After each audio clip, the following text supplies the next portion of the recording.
Welcome to Pod Save America. I'm Jon Lovett. And I'm Symone Sanders Townsend. Symone, welcome.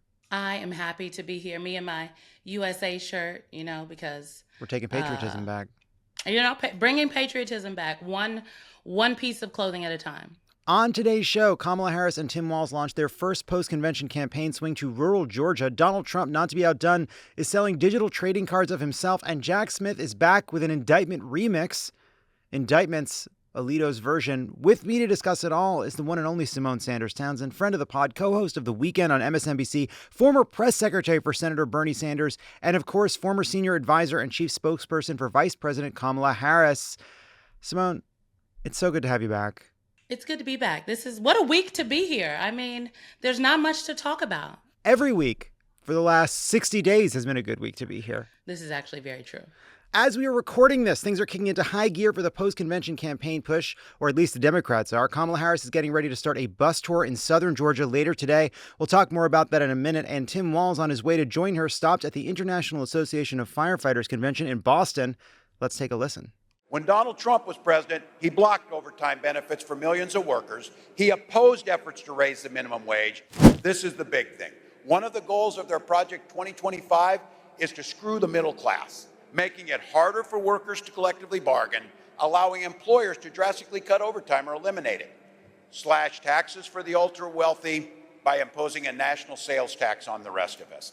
When Republicans used to talk about freedom, they meant it. Not anymore. These guys over there, they want government to have the freedom to invade every corner of your life. So let me tell you exactly what Vice President Harris and I will do when we get elected.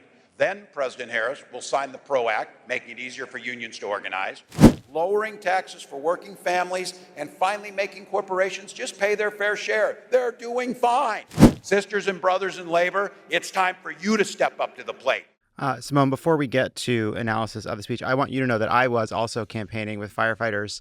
I don't know if you could see this, but I did some campaigning of my own at the Minnesota State Fair with these shirtless firefighters. You know who had a photo like this? Amy Klobuchar. I know. That's what gave me the idea. I idea. knew it before I thought. I'm like, this was in Minnesota. It was in Minnesota. We love the firefighters. Shout out to the firefighters. So this was a really pro-labor, kind of a throwback type of speech. What's your take on the campaign's approach to the labor vote? I think it's important. First of all, labor is very important. Labor looks different, I think, than a lot of ways that we talk about it. It would have you believe the way that we talk about it in general is that people who are union households are older white men, but there are younger members of unions. There are women. There are a large amount of people of color. I mean, SEIU is one of the largest unions in the country, made up of majority working class people of color. So I think the union vote is important because working people are important. And I mean, look, when in an election where we're talking about the economy, people's chief concerns about the economy are about affordability. They're about households. They're about paying their bills. That is directly connected to how much money they make at work. So the unions, they absolutely matter. I think that the approach that the campaign has had is an earnest one, right? I don't feel like that Governor Walz or Vice President Harris are like putting on a union outfit, if you will, to go and campaign with the union folk when they go to these union halls and do these events. Their whole careers, they have been very tied to labor, to union workers. In California specifically, we talk about the firefighters. I mean, in California, Vice President Harris and the firefighters were like this, okay? There were many times when I worked for the vice president that I was on the phone with the head of the firefighters union in California because they needed something. So it's authentic. And I frankly think it's a breath of fresh air because my father was a union worker, if you will. He was a member of a union. He was a government worker for years. And my grandfather was a Pullman porter for Union Pacific Railroad. And so I take grave offense to this idea that labor is something that, and union workers and union households are something that were like off the table for Democrats for a while because they didn't know how to talk to working people. So I like what I'm seeing from the campaign. Yeah, I feel like there's two parts of it. One is just reminding, like there's, some concern that we're losing some of these younger men. And if they are members of a union or if they are middle class or working class, just to remind them what the stakes are. And I think so for those union members, this is just a speech to sort of remind, like Walz is very direct, like forget what he's saying, right? Forget the kind of populist vibes that Trump and Vance are trying to put out there. Look at the actual record. There's another part of the speech that was really interesting on healthcare. Walz goes into a part about Obamacare, and he says that may not apply to you personally because you're covered through your union, but it applies to your families. It's about what your families need too, and sort of using Tim Walz as not just a like tribune of labor, but that as a stand-in for the fight between Donald Trump being out for corporations and the wealthy, and the Harris campaign being out for the middle class. What's your take on Walz as a messenger more broadly? They do seem they are sending him out to speak to various unions. Yeah, I mean, he has literally hit the union beat. Now, this could just be a function of everyone's conventions, if you will, and large gatherings. It just happens to be around this time in August when these conventions are happening and the meetings are happening. So that could just be a function of, you know what, it works for Governor Walz's schedules. Folks would like to see him, and that's where he's going. Because I don't think it is only the governor, because the vice president has done some union events as well, and she heads the Labor Council. I like Tim Walz, not just because he is a native Nebraskan like myself, okay? Although he's from the country, I'm from the city, but we all, bleed Husker red, honey. It's all country to me. I'm sorry. Well, see, you city people, you yeah. East Coast, West Coast folk, y'all, I don't expect y'all to know any better. I don't, yeah, and I don't. This is why we need people like myself and Tim Walz out there to show y'all a different view of the Midwest, okay? Yeah. Tell you what's real. Take you to a runza, as he did when he was in Nebraska. Look, I think Governor Walz is somebody that knows how to talk to people. And if you juxtapose that with Donald Trump's running mate, who seems kind of quite uncomfortable in like settings with regular folks, it is a boon to the ticket. I also think he's someone with a really good record, not just from his time in Congress, but since he's been a governor. People want to make him out to be some kind of like blazing radical progressive, but I mean, like, Minnesota is one of the fifth best places in the country to do business. Some of everybody's favorite corporations, okay, where we all go in and spend our money, and the place with the little red circle all the time is headquartered in Minnesota. And so they can't be doing that bad, right? And so Governor Walz can just speak to a bunch of different pieces, and he was head of the Democratic Governors Association.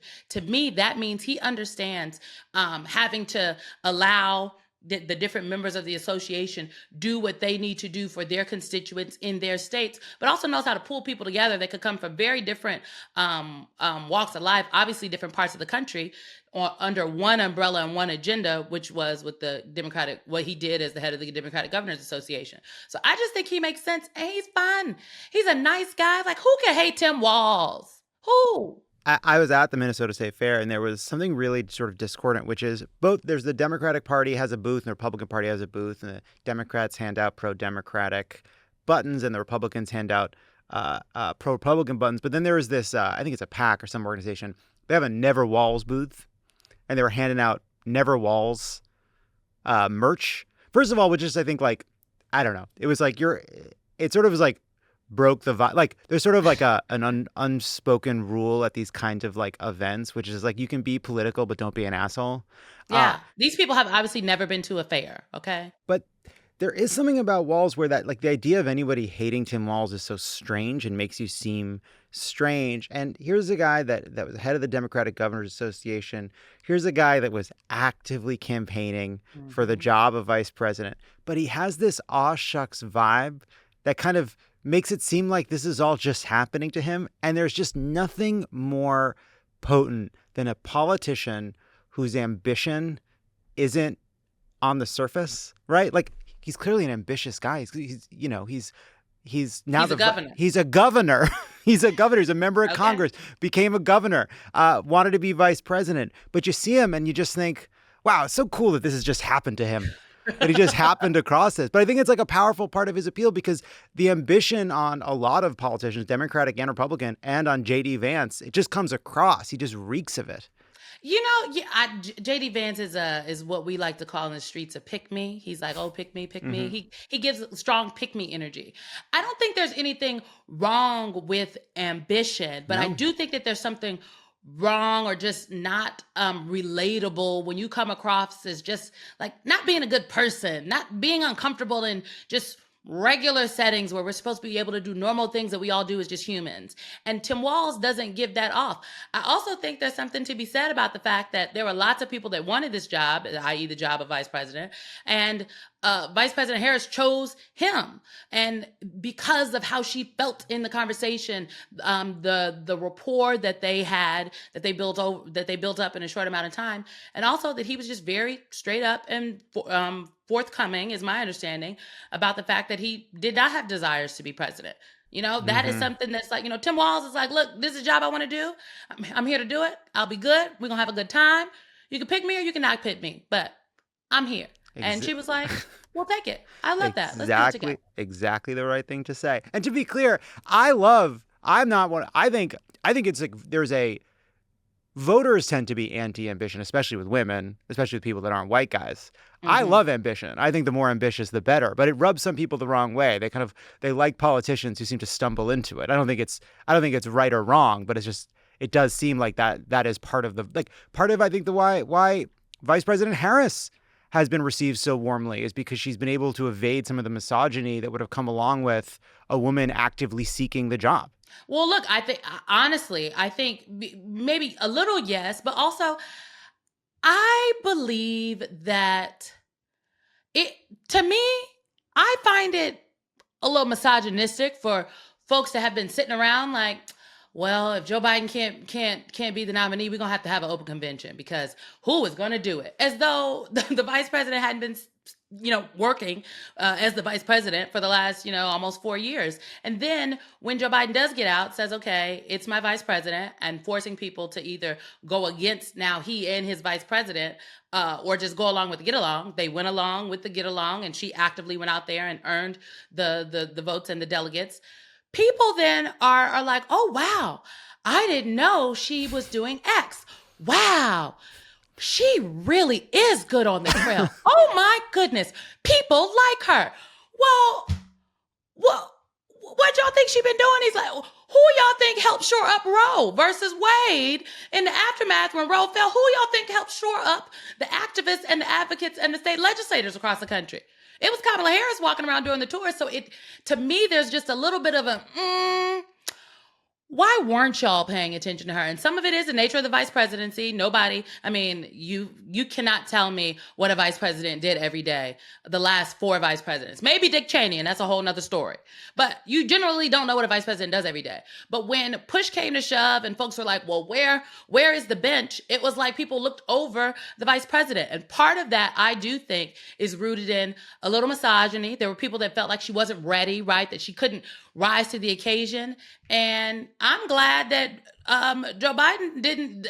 One of the best things Joe Biden ever did is after he put his statement out, put out another statement that says, I endorse the vice president, because it eliminated the chatter. And now people have been able to see, frankly, now that they're deciding to pay attention, what Vice President Harris has been doing. And so it's not a shocker to me that people like her, because if you've been paying attention to where she's going and folks she's interacting with, they do like her.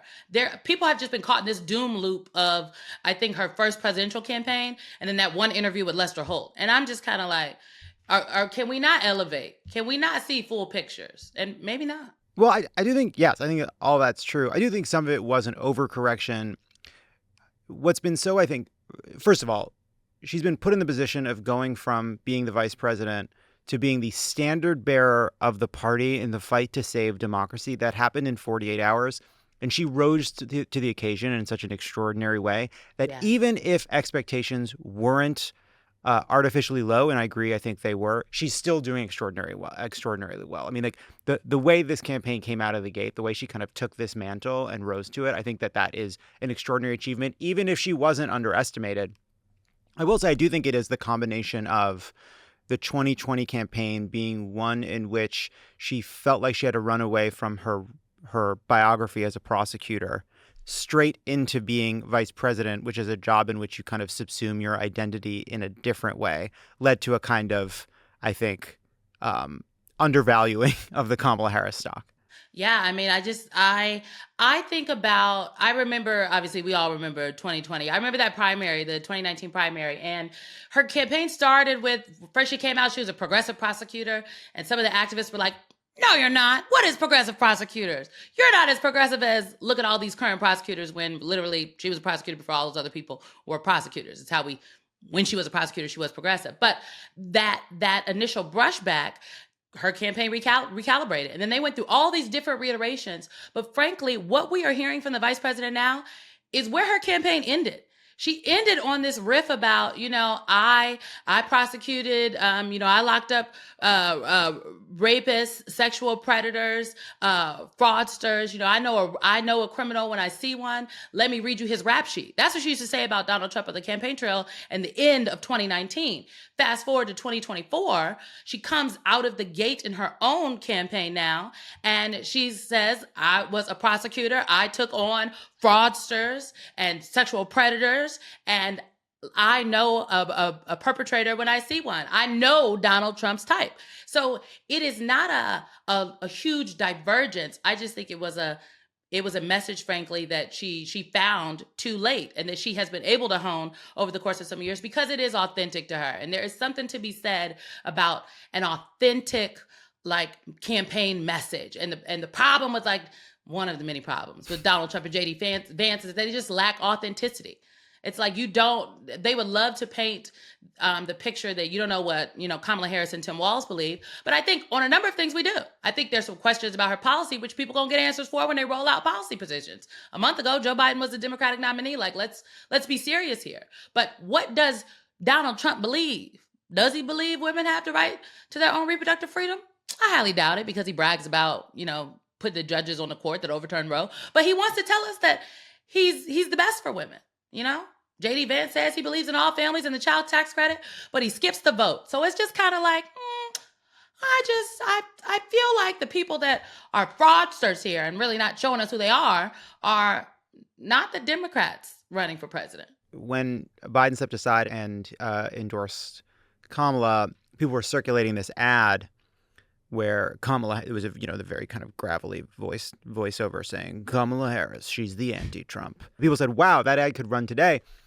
That's where she would have ended up had she made it through the primary. Had she made it through the primary, she would have, and it would have infuriated a bunch of people that because she would have, if she had become the nominee in 2020, the day she was the nominee is the day she would have become a prosecutor again, and it just never happened. So the campaign is also out with a new ad that is pretty different in tone. One goes after Trump on Project 2025. The other touts Harris's housing policy. Let's start with the Trump ad. Donald Trump's back, and he's out for control. I would have every right to go after them. Complete control. I will wield that power very aggressively. And he has a plan to get it. Detailed plans for exactly what our movement will do. It's called Project 2025, a 922-page blueprint to make Donald Trump the most powerful president ever. Donald Trump may try to deny it, but those are Donald Trump's plans. Well, revenge does take time, I will say that. And sometimes revenge can be justified. He'll take control. We'll pay the price. It was a really interesting ad. I was surprised by how much it's about Donald Trump and Donald Trump being in control. What did you make of it? I think that it is important to not allow Donald Trump to, for someone who is running against Donald Trump, you cannot allow him to assume the passenger seat, right? To say that, it's really all these other people and not just him. He really doesn't know what's going on. He's a doddering fool.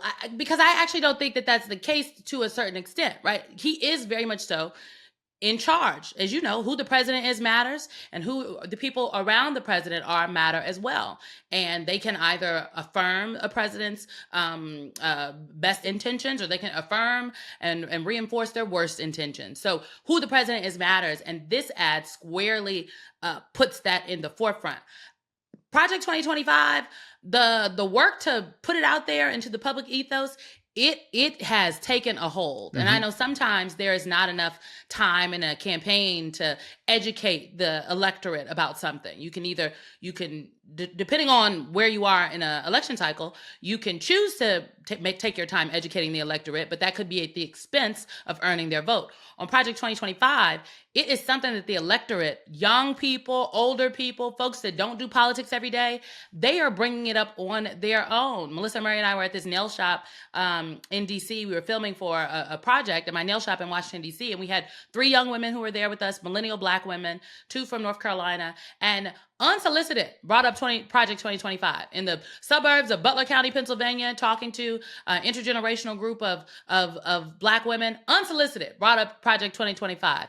People don't know about what's in every single page, but they know that it is ominous. They know that it is bad, and that is not good for government and democracy. And they know that people that worked for Donald Trump wrote it. And so it's hard for them to divorce him from this plan. And frankly, I think the only reason he wants to divorce himself from the plan is because people now know about it. Yeah, but it's an interesting, so you could imagine a version of a Project 2025 campaign that would say, Donald Trump is bad because of Project 2025. Here's what Donald Trump will do. Here's what Project 2025 does on abortion, on the middle class, on taxes, on the environment, et cetera, on LGBTQ issues. But this ad goes the other way. It says Project 2025 is bad because of Donald Trump. That this is not an ad for people who are undecided on Donald Trump's character. It's an ad saying you should be worried about Project 2025 because of your Trump fears. Yes, they are essentially, it's an ad that essentially says who the president is matters, and they have to put Donald Trump in the driver's seat. Otherwise, he's some passive person, and if he's that passive and other people are pulling the strings, then why does it matter if he's elected president or not? To your point about character, people know how they feel about Donald Trump. Even folks who are these quote unquote undecided voters. Democrats know how they feel about Donald Trump. Independents know how they feel about his character, right? Republicans even know how they feel about his character. Yeah. The question is, do you want to vote for him? And when you ask voters, okay, these are your choices, there are voters still out there right now that are saying, there are some people that are saying, I don't know if I'm going to vote. Some will say, I don't know if I'm going to vote for Vice President Harris. And then if you push and you ask, you say, well, are you considering voting for Trump? And some of these younger voters and what we would call persuadable, non-registered, but persuadable, non-registered voters, they will say, oh, no, I'm not voting for Trump. It's not Trump. I'm not considering Trump. He's crazy. This is what I've heard them, they've told me when I'm out there talking to them. So it is important to put Donald Trump in the driver's seat because that is what is going to push somebody over the edge to cast a ballot for Vice President Harris or against Donald Trump. If you allow him to be this passive figure, it's not motivating for someone that may in fact be on the fence. Not saying that the fence is, do I vote for him or not? Do I vote for him or vote for her? The fence is, am I voting or am I staying home? Or am I voting but not checking the top of the ticket? That makes sense because then if you're somebody out there that's like, I'm not happy with my choices or I've been unhappy with the Democrats, but I don't like Donald Trump, you might think an ad that is more focused on the actual substance of Project 2025, regardless of Donald Trump's particular failings, might be better at a different kind of undecided voter, a voter who's actually undecided between Trump and Harris. But seeing this as saying, here's the menace Donald Trump poses, that's why you have to come out and vote for Harris. This to me says that the campaign understands that there are people that would be considered base voters, and sometimes in polling, again, they refer to these folks as unregistered voters, i.e. people who they're just not registered, but they are primed and ready to participate in the act of democracy and voting.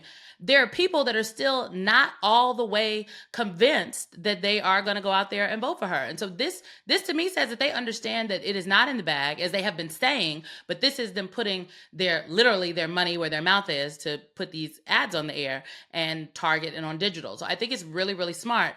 And this is a critical time. Early vote ballots are going out first week in September. And then people are going to start voting in places all over this country by mid-September. You can't wait and can't hope that people are paying attention and seeing all the things. You got to take it directly to them where they are, early and often. And I could bet you that's what we're going to see from the Harris campaign and also the Trump campaign in this home stretch. Yeah, I think that also speaks to what they're doing on housing as well. Here's a sample of a new ad that the Harris campaign has just put out. For most of my childhood, we were renters. My mother saved for well over a decade to buy a home. I was a teenager when that day finally came, and I can remember so well how excited she was. Today, corporate landlords buy hundreds of houses and apartments, then turn them around and rent them out at extremely high prices. I will fight for a law that cracks down on these practices. We will end America's housing shortage by building 3 million new homes and rentals. Yimbys across the country rejoicing.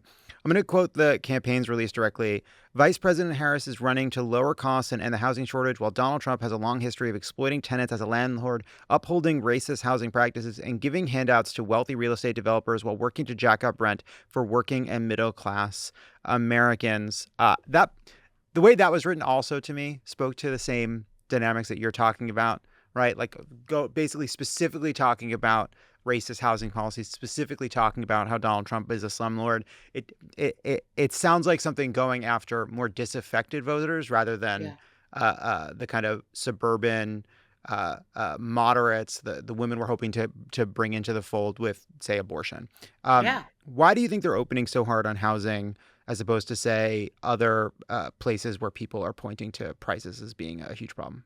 I think because housing is the top issue for people across the country. This is why I love focus groups and I do not care for polls, because in the focus groups, as you know, you get to ask follow-up questions and people tell you what they're really thinking. In the polls, people say their top issue is the economy. Okay, yes, but what about the economy? Affordability, housing, the rent is too damn high. It is unattainable for some people to buy a house. I've been saying this. We bought a house I'm in the house we bought right now. Okay, I'm enjoying this bill. We bought a house last year and I made good money, and even I felt broke. And I'm like, well, damn, if I feel like this, how are people? It is unattainable. The interest rates are like 7%, and I would argue that this is also a function of these tours, for lack of a better term, that the vice president had been doing when she was number 2 on the ticket still.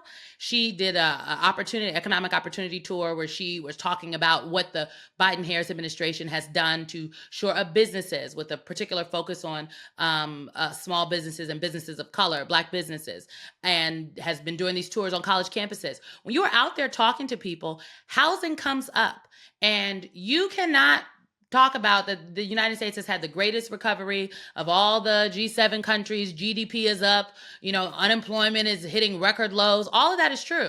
But what does GDP mean for, someone in North Omaha, Nebraska, who cannot afford their rent, the rent keeps going up and up and up, and they have to move because they cannot afford to live where they had lived? And so this is something that speaks directly to people's current lived situation.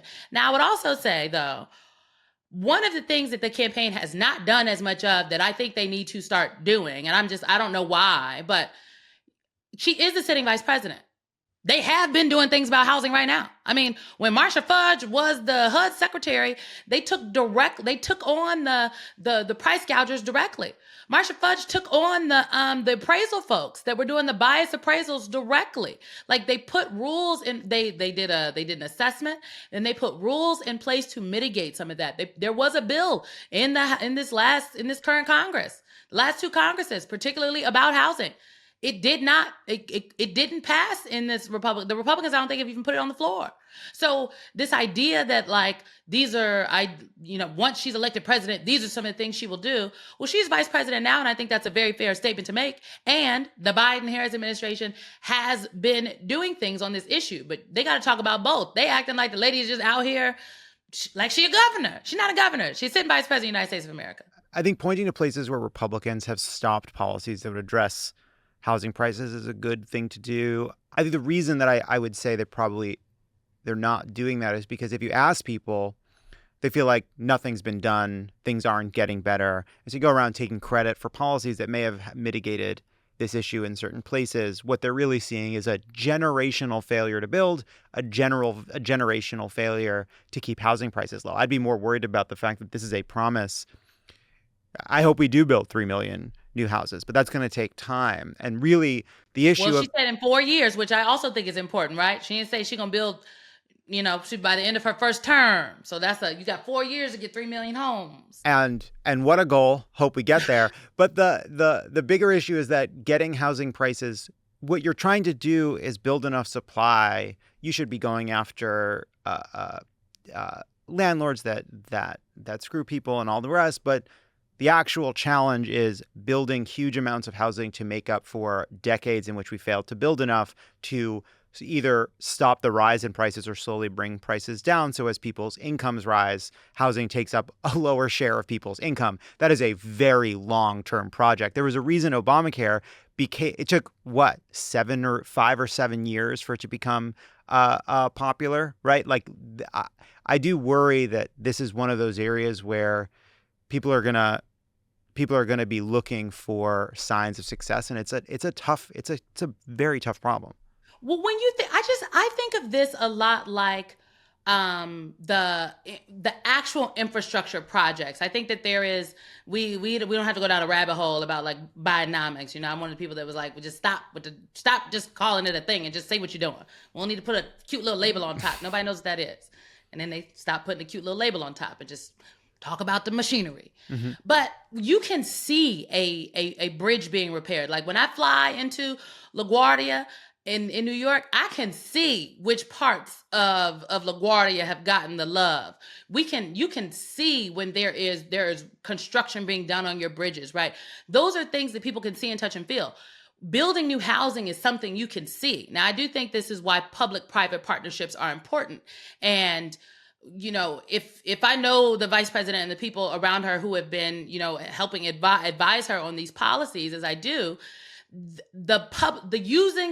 engaging private business into what public good is something that the vice president believes in and is a model that can work. It's what she did with the root cause of migration work in the areas called the Northern Triangle that no one should refer to as the Northern Triangle anymore, El Salvador, Guatemala, and Venezuela. Like she pulled in the corporate entities like Nespresso and MasterCard who had equities in the region to see what they could do about some of these particular issues. I think housing is a place where that can happen. And look at TD Jakes. I interviewed him last year. He has a public-private housing partnership effort, if you will, that he's doing in Atlanta, in Georgia, that is something that has been a couple years in the making, but he has the money to do it. And so this is just not on the government. Our problems that this country has are absolutely vast. And if we just always look just solely to the government to fix them, as though the companies who have been made rich and wealthy off the working people in this country who have helped put the money in their pockets, if they don't have any onus to help fix some of the ills that they have exacerbated, then we're going to be in a deeper hole. And there is some work that companies can do. And that is a very populist type message.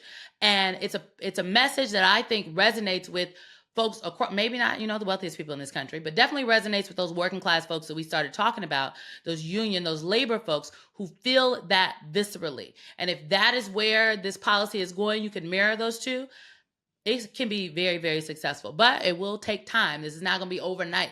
Yeah. It's also just, look, I love a politician standing in front of a construction site, cutting a fucking ribbon. Cut a ribbon, honey, yes. That's a new bridge behind us. That's a new embankment. That's, this is a new train station. This is a new light rail. I love all that. Housing is tougher. It just is. It's just a tougher issue because a lot of the problem, right, like this has become, I think, a kind of debate, an intra-left debate over the last couple of years, is the abuse of environmental rules, sort of the high cost of building in places like California, the NIMBYs trying to stop every piece of construction.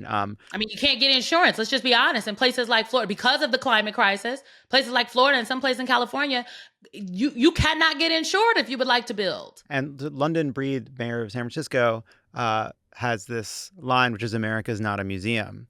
And like we need to build and we need to build a lot and we need to cut. And so some of this is about a difficult conversation about regulations, many of which have done good, right? The rivers don't catch fire anymore. That's cool. But sometimes, but people have been abusing environmental rules that were put in place for good reason to prevent a lot of housing construction. And it's not just, look, going after corporate landlords, going after private equity, putting in place protections for renters. These are all great things. Rent control can be a very good thing, but these are all Band-Aids on a problem, which is about supply. When Gavin Newsom was campaigning for governor in 2017, he talked about wanting to build over 3 million new houses in California. Talking about building millions and millions of new housing is really important. I think you're right that you have to take credit for it by taking credit for the projects, because it's going to be a very long, this is not just a 3 or 4 or 5, it's a 10, 20-year project. You know, as you say that, it makes me think about the kind of promises that candidates make on the campaign trail. And one of the lessons that I took from the campaign in 2020 was that there were things that we as a campaign at that time said, and I don't know if we did enough work to bridge the gap between what we were saying and then all of the different pieces that were necessary for that to happen. So it's to the point where now you talk to some, and I'm not talking about college students. I'm talking about the oldest millennials this year are turning like 40, 43, 44, okay? The oldest millennials are turning 43. You talk to millennials who are like, are you voting in this election? What are you going to do? And they're like, look, I haven't seen anything on my student loans. And I'm like, does it matter to you that this administration instituted the policy and then the Supreme Court blocked it? And they're like, I don't know anybody whose student loans have gotten forgiven. Meanwhile, I know people who have. They didn't pull my ticket, but I know some people who did. But there are people out there that don't. And there is, one could argue, like, this administration has been punished, if you will, for how the courts have blocked what they have tried to do. And there is a gap between the understanding of what, not even the understanding, but just a gap between the policies that were instituted and how the people feel about what has happened and what they see. And so in this election, it is going to be really important, I think, to be very actual and factual with the voters about what it is that you are trying to do and how you are trying to go about it. Which is why, if you really take a look at at least the housing proposals that I've seen, and then what we do know about the price gouging proposals, they are specific in some ways and then nondescript in others. But one of the specific ways is about utilizing attorney generals and mobilizing them within their roles with the authority that they already have to hold companies accountable, to hold corporate landlords accountable. That is a doable thing, right? And I think it's a function of the fact that the vice president was an attorney general. So she's like, well, I know what they can do. Let's use them. We need to marshal the attorney generals, put them to work. So there is some of this, like, you want to be aspirational, because that's what voters want. Hope does well, as you know. People want joy and hope. It does well, giving people something to vote for, something to look forward to. They want to be inspired, but they do not want to be inspired at the expense of their current lived reality. And so they're like, yes, inspire me, or you're going to fix my problem. And what you put forward to them does need to be aspirational, but also tangible. What does the vice president say? You got to be able to see what can be, but unburdened by what has been. Right. Yeah. No, look, and by the way, like, man, can Kamala Harris as president deliver on her pledge to build 3 million new houses? That's a great problem to have, and I really want us to have it. And frankly, if people, as long as it is a promise that they have a path to keeping, I'm glad she's making it, because I think it also just sets a really ambitious goal. And hopefully I think one challenge, right, is to what you're saying, is people are pretty cynical about what administration can achieve. So I hope people are also, I think it is very hard to convince people that government can really help They're people. skeptical, but that is, look, government cannot do it on its own, but government should work for the people. I mean, the people literally elect the politicians, the elected officials. And so it is on the government, the elected officials, the presidents, the members of Congress, the governors, the mayors, the state legislators, right, to figure out how to put things in place for the people that put them in office. And some of that is public-private partnerships. Some of that is, fixing the regulations. Some of that is taking on the people who are exercising corporate greed. But you got to have a plan. And I'm at least excited that we are continuing to have conversations about those plans, at least on the Democratic side of the aisle. I've been guest hosting this week, and I asked one of the I had Tolu Olorunnipa on, who's the White House bureau chief for the Washington Post, and I said, do you think there's a double standard as it relates to Donald Trump and Vice President Harris? Like, do you think there's just a double standard? All this conversation about an interview and the policies, it's like Donald Trump does a bunch of interviews, and he does not tell the truth, and I don't think he has a coherent policy. And the ones that he has espoused, like the math is not mathing, but we're rewarding people for like a lack of just speaking without a lack of specificity and facts. And on the other front, you are picking someone apart for some specifics and some facts. So it's just kind of like, where is the middle ground? And Tolu was like, that is the rub. That is the job that we have to try to do. And I'm like, okay, agreed. It sort of goes to it's this idea that you measure accountability by number of interviews that a candidate does. I mean, she should do the I'm for of course, she do the interviews. But like the question is this campaign being honest about what its plans are? Is it speaking the truth to the voters about what kind of administration they would try to run? I think there's an unequivocal yes on Kamala Harris and Tim Walz, unequivocal no on Donald Trump and J.D. Vance. They do tons of press. That is true. Donald Trump is doing more interviews. Some of them are, phone calls to beleaguered Fox News hosts trying to help him. But J.D. Vance did a round of interviews with the Sunday shows. Yeah, he did the Sunday shows. Yeah. But those are opportunities for the Trump Vance campaign to get away with as much as possible in their ongoing efforts to deceive the American people into getting their votes. The Harris-Walz campaign is telling us what they'll try to do. Now, there are probably tough questions they would face about how can you achieve these things, or here are some questions coming from your left flank. There's tough questions but that's about the job. Israel and Palestine. That's the job. I don't know. I kind of feel like, I'm like, are we all existing in the same context here? Or are we on two different planes? Because this discourse would literally have you believe that this lady has not answered one question from anybody in the 4 years that she has been vice president, that she is not out here gaggling on the side of her plane. I agree that they need to sit for an interview, but a month ago, Joe Biden was a Democratic nominee. It's not like this is mid-September and they haven't spoken to anyone. Donald Trump travels on his plane, has reporters on the plane, and does not talk to them.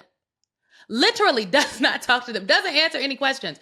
And so I want us to, yes, hold everyone accountable, but we need to I just think we have to just raise the bar for ourselves as a media apparatus and as people that want to get the information out and get questions answered, because some of this is like, we're not making sense on some of this. It's not adding up. We're looking like unserious people.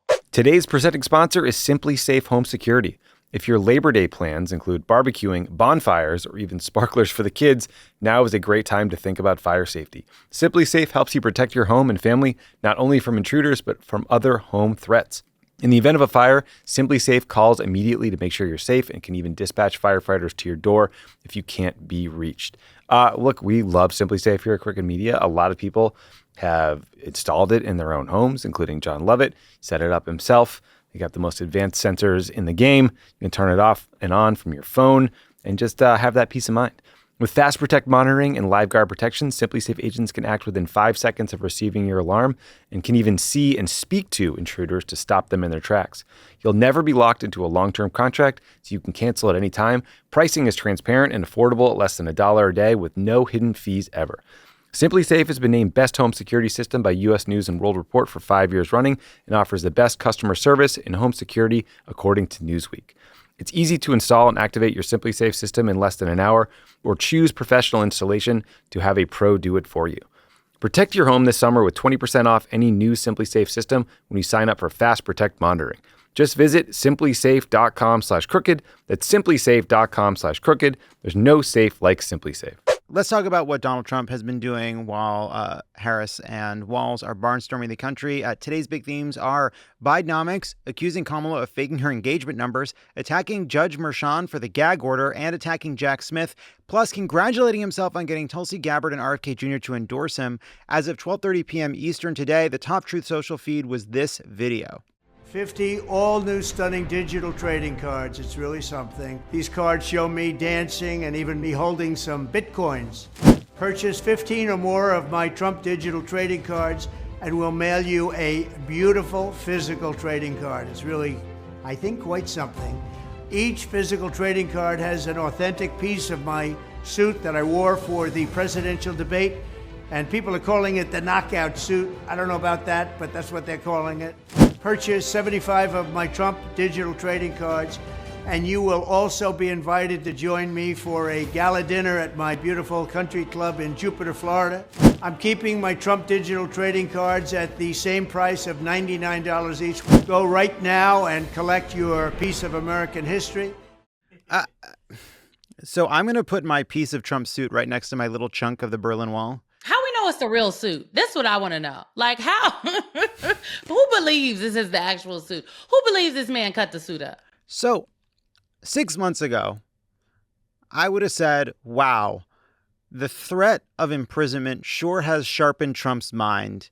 And even in the weeks and months that followed, it seemed like yes, he's an undisciplined menace, but he was trying to win. He put in place a campaign staff that was better than his previous campaign staff. He showed his version of discipline after that debate. That seems to be out the window. A campaign that wants to win, a candidate that wants to win is not posting this kind of shit. A campaign that wants to win is staying on message. What's going on here? Somebody had to edit that video. Like, think about all the things that had to happen before that video got to the point. Is it still Dan Scavino that's hitting publish on all these social sites? Like, Donald Trump had to film it. He did a voiceover, honey, and then filmed it. Somebody powdered him up and combed the hair for the footage, and then they had to overlay the Bitcoin situation on top. And then they put the music track behind it, and then they had to compress it probably in iMovie or wherever they edit these. Like, this is. I'm just, when I first saw this, I'm like, what is going on? This is not serious. But then I remembered that the grift for Donald Trump has been consistent. And so he has a pattern of, putting these things up. And because he has a cult-like following, and I think cult-like is the only accurate way to describe it, because there are folks that support him that will literally do whatever he says, whether it is, march on the Capitol or give me your money for the Bitcoin card. And because of that, he has a consistent way to raise money in an unorthodox manner that we don't know where this money is actually going to. Well, there was an op-ed recently that talked about how if you really take a look at some of these line items within the finances of the Trump campaign, there's like a black hole of money that's just being siphoned off to somewhere, and we don't know where it's going. What is it being used to do? It's just like a black hole, just a money slush fund pot. Mm-hmm. What is going on with the money slush fund pot? Well, maybe it's funding his legal bills. Maybe it's funding other things that we don't know about. So this is the grift for Donald Trump is consistent, but it has nothing to do with his campaign. And the fact that, again, multiple people conspired, if you will, to put this video together and then get it out there to the world means to me that Donald Trump is not in the passenger seat of his campaign. He is, in fact, in the driver's seat. Because if Chris Lasavidi and Susie Wiles were actually in the driver's seat, I highly doubt that there would even have been the resources to make this video. But Donald Trump is in the driver's seat, and people cannot forget that. They're not these, these well-to-do aides chugging him along, going to pull him over the finish line. No, he is the conductor of this orchestra. He is the main character in his movie, and his problems he brought upon himself. And if he does not win this election, it'll be because he lost it. Yeah. So they tried to do some kind of a message event at Arlington National Cemetery, though members of his staff seem to have gotten to kind of an altercation, trying to drive a message about the Afghanistan pullout. He's been doing interviews. He went on Dr. Phil. He did Theo Vaughn. Let's assume this is a tied race. If you're your own evil twin, what would you be advising him to be doing right now? Well, the staff wouldn't be getting into an altercation at Arlington National Cemetery. I just want to back up and note that the worst day of my time at the White House, and I think everyone would say the same thing, was the day that those 13 service members were killed in Afghanistan.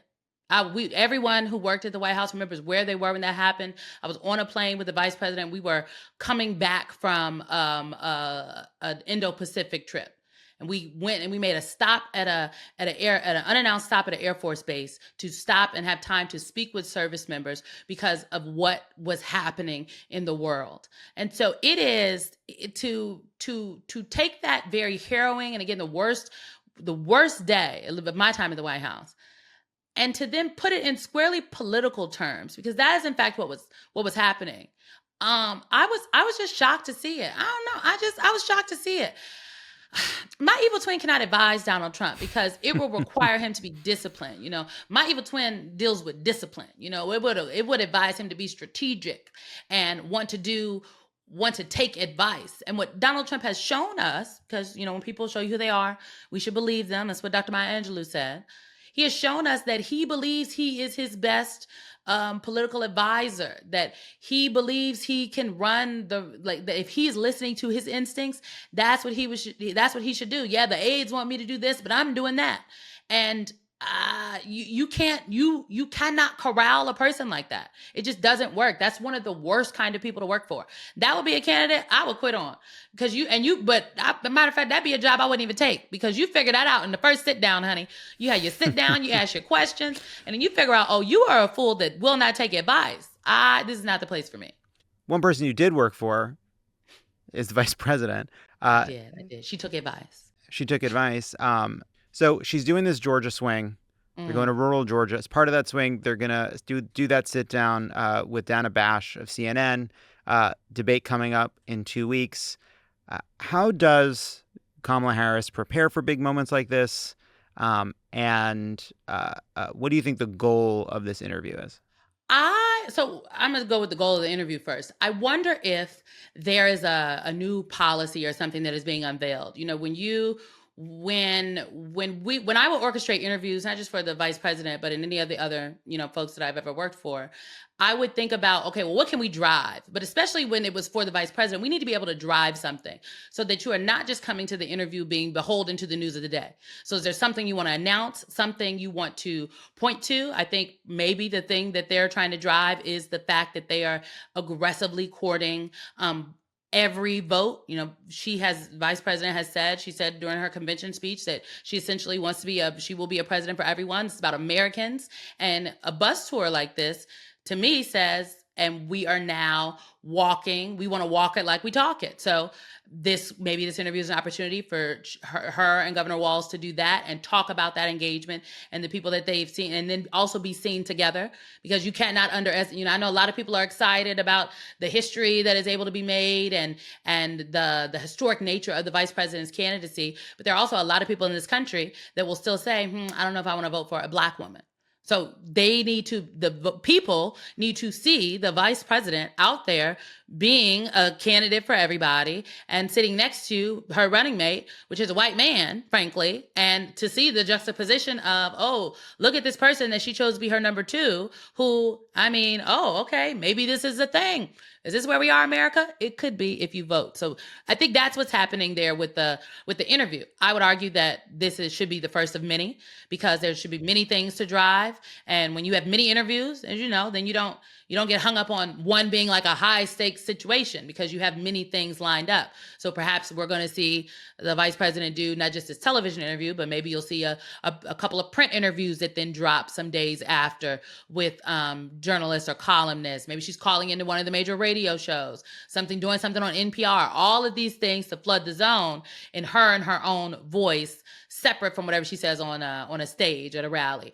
When it comes to how she prepares, I think the formula that she developed when she was a prosecutor is the formula that she took with her when she was in the United States Senate as she prepared for the hearings, for example. And that's definitely the formula that I experienced that we used in the last campaign when we prepared for the first vice presidential debate, and the formula that we used when we were in the White House that first year. So she is someone that wants to be very clear about what it is that she wants to say, the contours, where she wants to go. She likes the mocks, but also just wants to wants to be anchored in just what does she want to get across? Because debates are not about the two people on the stage or the couple people on the stage and the moderator and whoever might be in the room. It's about the people at home. And so she viscerally, I think, understands that. And it's my understanding that she had already been in debate prep, because remember, the vice presidential debate when she was number 2 on the ticket was supposed to be much earlier.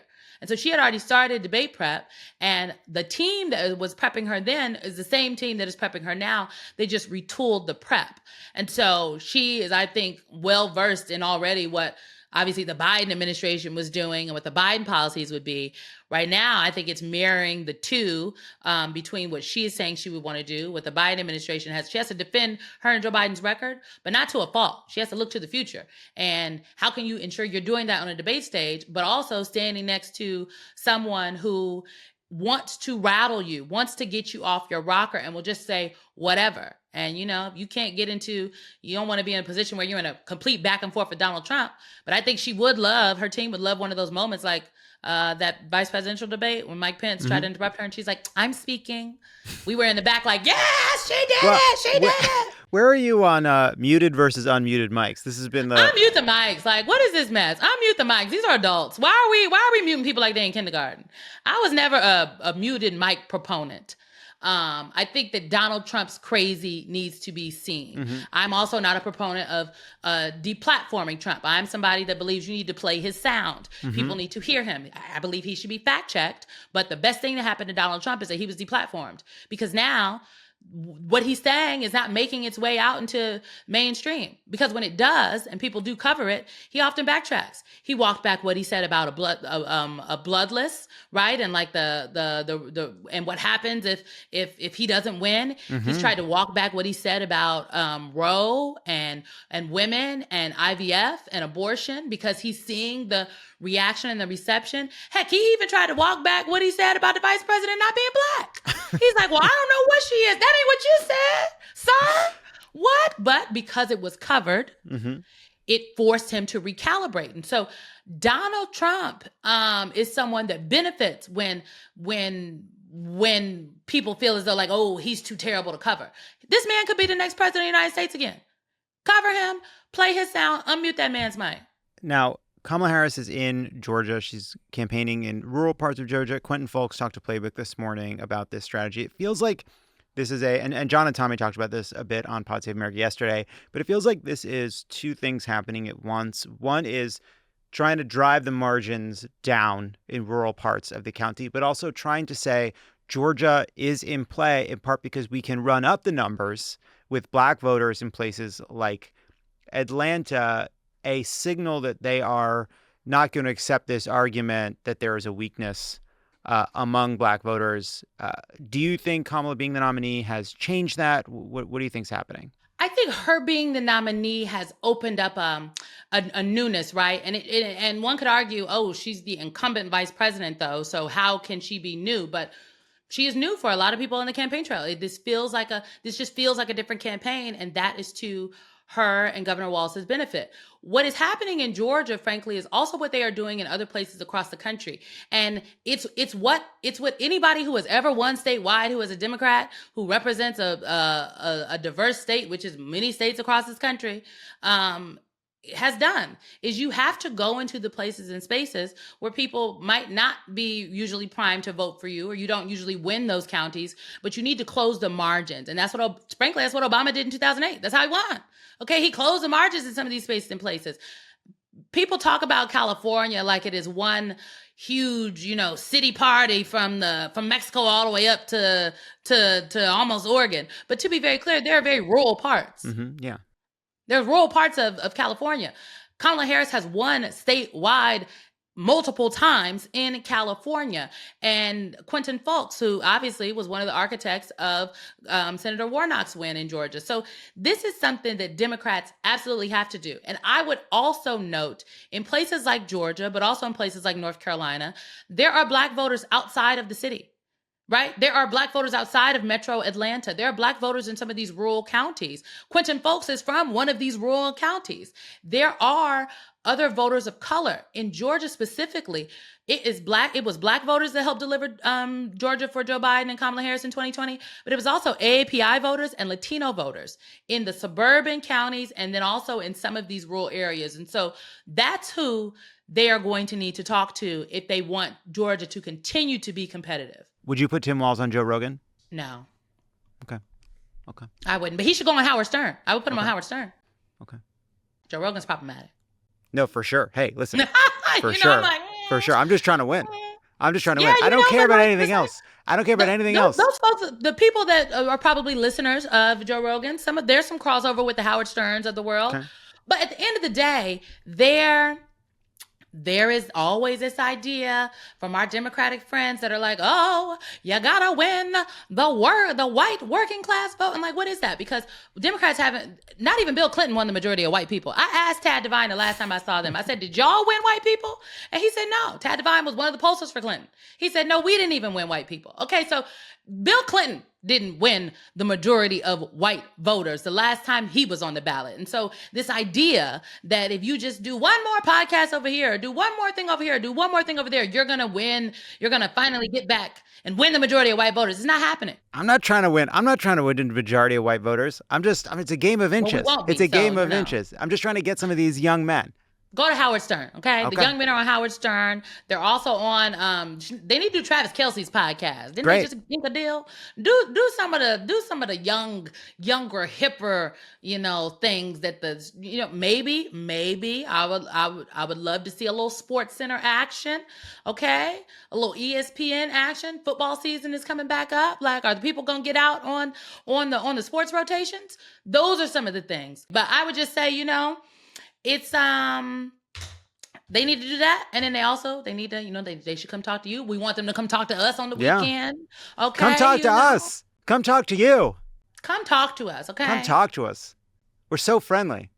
We got questions.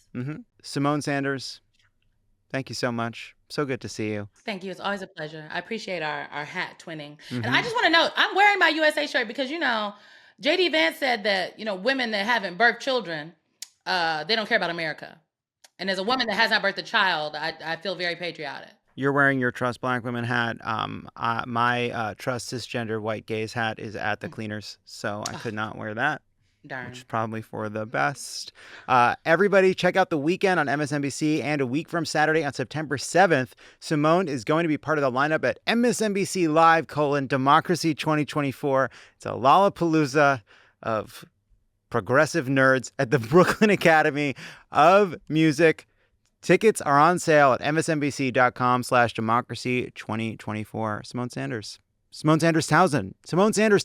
Thank you so much for being here. Please. My husband will be pleased. Look at that. Displeased if we let Look at that. Look at that. Right? He did a good job, please, right? Okay. Please. Union on the mic, but billionaire on the finger. We love Mr. Townsend. It's so good to see you, my friend. Good to see you too. A couple of quick things before we go. Here it is, the moment you've been waiting for, an update on Vote Save America's Organize or Else volunteer drive. So far, Vote Save America has signed up 52,000 people to phone bank and canvass for Democrats up and down the ticket. But we need you to help reach 75,000 volunteers by National Voter Registration Day on September 17th, which is just 18 days away. If you've never volunteered before, don't stress. Vote Save America will walk you through it on a weekly welcome call and their office hours so you can volunteer with confidence. Please sign up. Go to votesaveamerica.com/2024. We need everybody to finally do it. I know there's no right, we've been talking about this election forever. It's been the wildest couple of weeks. The fall is here. As of this episode, the election is, I believe, 65 or 64 days away. So we need you to sign up. Now is the time. I get it. You're listening. You're in the car. Take a second. Please do us a favor and sign up at votesaveamerica.com/2024. This message has been paid for by Vote Save America. You can learn more at votesaveamerica.com. This ad has not been authorized by any candidate or candidates committee.